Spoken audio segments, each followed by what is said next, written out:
سلام دوستان. آیا تا به حال روش تغذیه درمانی گپس به گوشتون خورده؟ این روش از کجا آمده؟ چیه؟ و چه اهمیتی داره؟ امروز در خدمت دو تا از دوستان عزیزمون، خانم آلاله ذهبیون و آقای جعفر صالح پور هستیم که کتابی رو در همین زمینه ترجمه کردن. آلاله جون بفرمایید. آمار نشون میده هر ساله به تعداد کودکانی که مبتلا به یکی از اختلال‌های ذهنی مثل اوتیسم، سر، ADHD و غیره هستن افزوده میشه. خانم دکتر ناتاشا کمپبل مکبراید مادر یکی از این کودکان اوتیستیک بود. ایشون با طراحی روش تغذیه درمانی گپس تونست کودک خودش رو از علائم این اختلال نجات بده و پس از اون کلینیک تغذیه درمانی خودش رو افتتاح کرد و هزاران کودک دیگه را هم نجات داد و پس از اون این کتاب رو نوشت. ما تصمیم گرفتیم که این روش بسیار مؤثر و شگفت‌انگیز رو به هموطنان خودمون معرفی کنیم.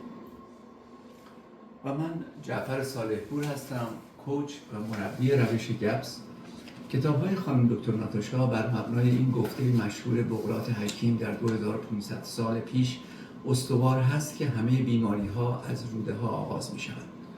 دو کتابی که در این باره نوشتن، کتاب سندرم دستگاه گوارش و روانشناسی و سندرم دستگاه گوارش و فیزیولوژی، بیان علمی این گفته بقراط هست.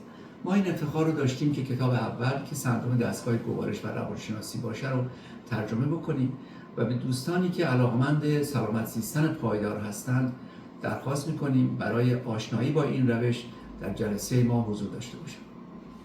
به منظور آشنایی شما عزیزان با این روش تغذیه درمانی گپس، برنامه‌ای در تاریخ 9 فوریه یکشنبه در شهر کوکویجلام تدارک دیدیم و خوشحال میشیم که همه شما حضور پیدا کنید.